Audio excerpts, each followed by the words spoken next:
My YouTube channel medical study. इस video में आपको बायो में आपको कैसे आप अच्छे मार्क्स ला सकते हैं बायो में उसके बारे में डिस्कस करूंगी, क्योंकि स्टूडेंट्स जो गलती क्या करते हैं स्टार्टिंग में जिसकी वजह से बायो में मार्क्स कम आ जाते हैं, फिर मैंने क्या गलती किया थी जिसकी स्टार्टिंग में जो थे मेरे मार्क्स वो बहुत कम आ रहे थे, लेकिन उसके बाद मैंने कैसे इंप्रूवमेंट किया अपने मार्क्स में, वो मैं सारा डिस्कस करूंगी इस वीडियो में। तो मेरा वीडियो इन तक जरूर देखिए, आपको इससे बहुत ज्यादा बेनिफिट मिलेगा, क्योंकि आपने टीचर्स के तो ऐसे वीडियो देखे ही होंगे यूट्यूब पे, और भी बहुत ज्यादा टीचर्स मोटिवेट करते रहते हैं कि आप ऐसा करें बायो में तो आप अपने मार्क्स अच्छे कर सकते हैं, ऐसा करें। लेकिन मतलब क्योंकि मैंने ये खुद से सीखा है, मैंने मतलब खुद से पहले मेरे मार्क्स बहुत कम आ रहे थे, लेकिन मैंने खुद अपने मार्क्स में बहुत इंप्रूवमेंट किया है, तो मुझे इस सब मतलब चीजों का इतना नॉलेज है कि मैंने मतलब कैसे मार्क्स स्टार्टिंग में क्या क्या प्रॉब्लम्स मैंने फेस करी है। तो जो कोई भी स्टूडेंट अगर वो स्टार्टिंग करता है प्रिपरेशन करना, तो क्या क्या वो मिस्टेक्स उससे होती हैं, तो इस सब चीजों की वजह से कि मैंने ये वीडियो बनाया है। क्योंकि जब मैंने स्टार्टिंग में मतलब कोचिंग ज्वाइन करी तब बहुत सारे टीचर्स की मैंने भी यूट्यूब पे वीडियोस देखे थे, पर वो इतना कोई भी हेल्पफुल नहीं रहा, क्योंकि वो टीचर्स एक टीचर्स की तरीके से बताता है। पर मैं चाहती थी उस टाइम पे कि कोई मतलब मुझे स्टूडेंट अगर अपने एक्सपीरियंस शेयर करे तो वो ज्यादा अच्छा रहेगा, इसीलिए मैंने सोचा है कि एक वीडियो इस पे बनाऊं कि बायो में आप अपने मार्क्स कैसे इंप्रूव कर सकते हो। तो स्टार्टिंग में क्या होता है, जैसे कि किसी भी स्टूडेंट ने नीट की प्रिपरेशन करना स्टार्ट करी है, अगर किसी भी कोचिंग में उसने एडमिशन लिया है, तो स्टार्टिंग के जो टेस्ट होते हैं उनमें बायो में, क्योंकि बायो में ज्यादा स्टूडेंट प्रॉब्लम फेस नहीं करता है उसकी पढ़ाई करने में, क्योंकि जब वो पढ़ाई करता है तब वो उसे समझ में आती है, बट मार्क्स उतने अच्छे नहीं आते हैं, क्योंकि समझ में सब कुछ आता है लेकिन फिर भी मार्क्स उतने अच्छे बायो में नहीं आ रहे होते हैं। उसके पीछे रीजन यही होता है कि बायो में निगेटिव मार्किंग बहुत होती है, क्योंकि आपने मतलब थोड़ा सा अगर उसने कंफ्यूज कर दिया तो फिर आप उसमें कंफ्यूज हो जाते हो, और इस वजह से निगेटिव मार्किंग की वजह से आपके मार्क्स कम रह जाते हैं। तो वही सारी चीजें मैं डिस्कस करूंगी आप बायो में मतलब बहुत अच्छा कैसे स्कोर कर सकते हो। बायो में आपको इस टाइम पे मतलब 340 प्लस तो आपको बायो में चाहिए ही चाहिए नीट में,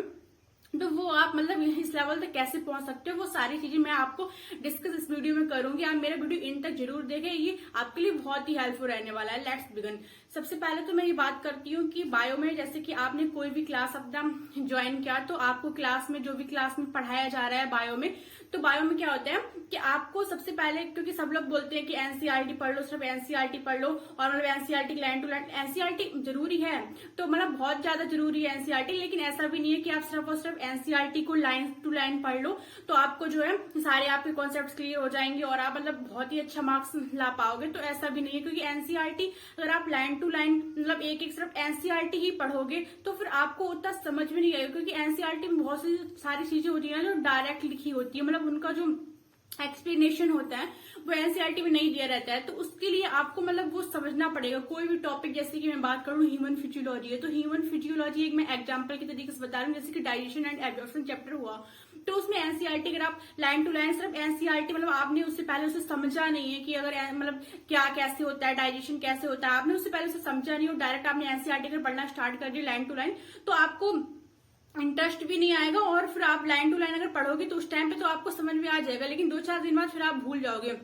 तो इससे बेटर क्या रहेगा कि आप किस तरीके से पढ़ोगे, जितनी भी आपको समझने वाली चीजें होती है मतलब जो आपको क्लास में पढ़ाई जा रही है, तो आप क्लास में उसे बहुत अच्छे से सुनिए और बहुत अच्छे से उसे समझिए। सबसे पहले समझना बहुत जरूरी है। कोई भी अगर आपको चैप्टर पढ़ाया जा रहा है तो आप उसको उसके मतलब आप उससे अपनी अंडरस्टैंडिंग बेटर करिए। तो अंडरस्टैंडिंग जब आपको हो जाएगी, उसके बाद जब आप उस चैप्टर को पढ़ेंगे एनसीईआरटी तो फिर वो आपको मतलब आपको इंटरेस्टिंग भी लगेगा, और जो है आपको फिर उसमें आपको मतलब भूलेंगे भी नहीं उसे। अगर आप कोई चीज समझ के उसे पढ़ेंगे, अगर आप डायरेक्ट पढ़ना स्टार्ट कर देंगे एनसीईआरटी तो फिर आपको उतना इंटरेस्ट भी नहीं आता है, और फिर वो आप कुछ समय बाद, क्योंकि फिर वो अगर आप डायरेक्ट पढ़ोगे बिना समझे हुए तो कुछ दिनों बाद आप जो है ना वो भूल भी जाओगे। तो आपको क्या है ना कि सबसे पहले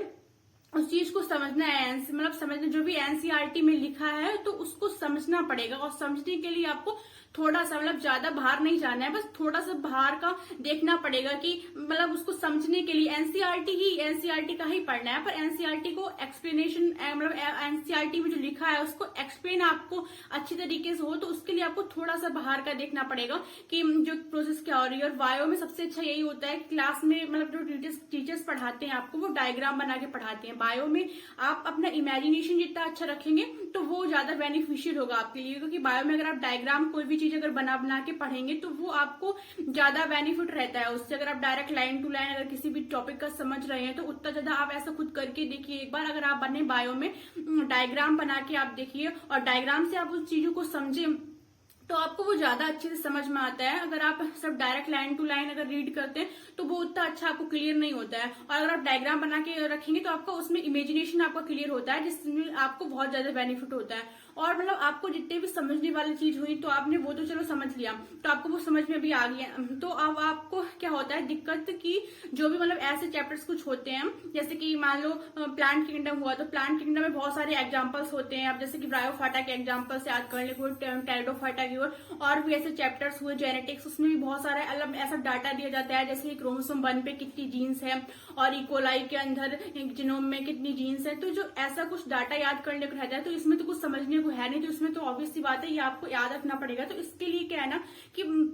बहुत से स्टूडेंट्स मतलब जो मेरे साथ स्टार्टिंग प्रॉब्लम आई थी वो यही होती थी कि जैसे कि चैप्टर तो समझ में आ जाता था, तो उसके बाद लेकिन फिर बाद में उसके जो इम्पोर्टेंट जो डाटा वगैरह होते थे, ऐसा मतलब जो लर्न करने को होता था वो बार बार भूल जाते। तो उसके लिए बेस्ट मेथड ये रहेगा आपका कि आप कोई सी एक डायरी बनाए, छोटी सी डायरी बनाए, मतलब थोड़ी सी मोटी होनी चाहिए पर छोटी हो, तो जिसमें कि आप जैसे कि कोई भी चैप्टर आपको पढ़ाया गया, जैसे कि जेनेटिक्स आपको पढ़ाया गया, तो सबसे पहले आप उस डायरी अपनी जो आपने बनाई है छोटी सी डायरी, उसमें आप हेडिंग डालें ऊपर जेनेटिक्स, और जेनेटिक्स की मतलब आपको जितने भी ऐसी चीजें हैं जो आप जेनेटिक्स चैप्टर के अंदर जो भूल जाते हो आप, क्योंकि समझने वाली चीजें तो आप पहले सब समझ चुके हो, आपको वो बहुत अच्छे से समझ लेनी है और समझ के उसको एनसीईआरटी से रीड करना है। तो आप अगर उसको समझ के एनसीईआरटी से रीड करेंगे तो वो आपको क्रिस्टल क्लियर हो जाएंगे आपके माइंड में। पर कुछ चीजें जो याद रखने वाली होती है डायरेक्ट, तो वो बार बार भूल जाते हैं। तो उनके लिए आपकी जो डायरी रहेगी वो बहुत ही मतलब आपको बेनिफिट देगी। आप सबसे पहले उसमें इसी तरीके से हर एक चैप्टर वाइज चैप्टर मतलब एक चैप्टर डाला, ऊपर जेनेटिक्स डाला, तो जेनेटिक्स के जितने भी उस चैप्टर के अंदर जितने भी इंपॉर्टेंट डाटा है, जैसे कि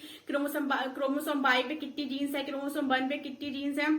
ह्यूमन जीनोम में कितने बेस पेयर्स हैं और 5 एक्टिव फेज के अंदर कितने मतलब बेस पेयर्स हैं। तो ऐसे कुछ डाटा उसमें दिए गए हैं। और भी मतलब ऐसी बहुत सारी चीजें हैं चैप्टर्स में होती हैं, हर एक चैप्टर्स में ऐसी चीजें होती हैं जो आपको डायरेक्ट याद ही रखनी होती है, और मतलब ऐसा उसमें कुछ समझने को नहीं होता, सिर्फ आपको डायरेक्ट याद रखनी है, और वो बहुत इंपॉर्टेंट भी है टेस्ट के लिए। तो ऐसी चीजों को आप एक डायरी में नोट करके रखें, सारे चैप्टर वाइज, एक मतलब चैप्टर के ऊपर नाम डालें और उस चैप्टर के अंदर जितनी भी इंपॉर्टेंट सी मतलब जो आप बार बार भूल जाते हो उन चीजों को सब लिखें। तो ऐसे आप अपनी डायरी एक बना लीजिए, तो वो आपके लिए बेनिफिट होगी, बहुत ज्यादा देगी। क्योंकि लास्ट में क्या होता है ना, क्योंकि लास्ट में ऐसा होता है जब आपका लास्ट में सारा कवर हो जाएगा, पूरी बायो आप पढ़ चुके होगे, तो अगर आप कोई चैप्टर खोल के बैठोगे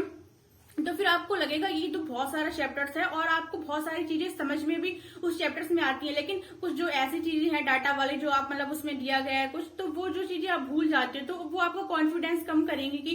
अब ये चैप्टर में ये चीजें आती हैं तो वो मैं भूल जाती हूँ। तो उन चैप्टर्स को आप अगर दोबारा से पढ़ना स्टार्ट करोगे पूरा चैप्टर्स लाइन से, तो फिर आपको बहुत टाइम लगेगा। तो अगर पेपर के पहले आप अगर आपके पास थोड़ा कम भी टाइम है, आप चाहते हो कि वो टाइम फिजिक्स और केमिस्ट्री में दे, तो आप उस डायरी को उठा के देखेंगे और उस डायरी में मतलब आपने वो चीजें लिखी हुई है जो आप बार बार भूल जाते हो, तो फिर वो आपके लिए बहुत ज्यादा बेनिफिट देगी। और इसका मतलब ये तो डायरी आपके लिए बहुत इंपॉर्टेंट होने वाली है। और थर्ड पॉइंट क्या आता है कि आपने मान लो जो चीजें समझने वाली है उनको अच्छे से समझा है, और जो चीजें लर्न करने वाली है उनके लिए एक डायरी बनाई हो, डायरी को उस 5 से 6 दिन बाद आप मतलब रिवाइज करते रहेंगे, तो वो आपके लिए जितनी भी चीजें समझने वाली तो आपको समझ में आ गई है, और जितनी भी लर्न करने वाली है वो डायरी बना के आपने वो भी लर्न करनी है। तो ये इससे मतलब आपको बहुत बेनिफिट मिलेगा, आपके मार्क्स भी बहुत इंप्रूव हो गया।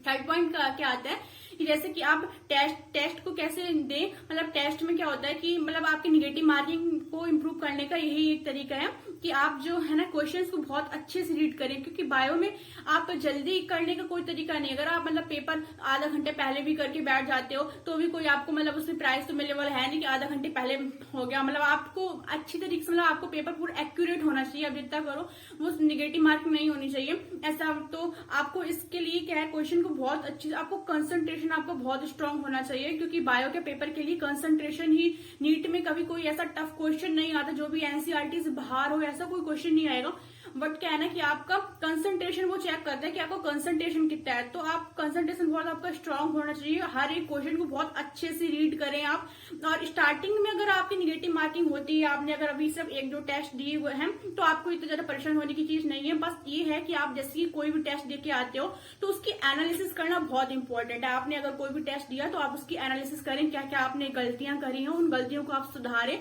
तो ऐसे धीरे धीरे आपके मार्क्स इंप्रूव होंगे। तो पेपर आप अगर देखे आए हैं तो उसकी एनालिसिस करना बहुत ही इंपॉर्टेंट है। और जो आपके मतलब जो आपने जो जो चीज पेपर में गलती करी है उनको अलग से नोट करें कि जो कि आपसे ऐसी गलतियां दोबारा ना हो। तो बायो में सबसे पहले तो आपको अंडरस्टैंडिंग अपनी बहुत बेटर करनी है और उसके बाद एनसीईआरटी रीड करिए तो आपको इंटरेस्ट भी आएगा उसमें और आपको बहुत अच्छा भी लगेगा पढ़ने में और समझ में भी आएगा। और सेकंड चीज है जो लर्न करने वाली चीजें होती है तो उनके लिए आपको अपनी डायरी बना के रखनी है और आपको कंसंट्रेशन पेपर के टाइम पे बायो में मेंटेन करके रखना है।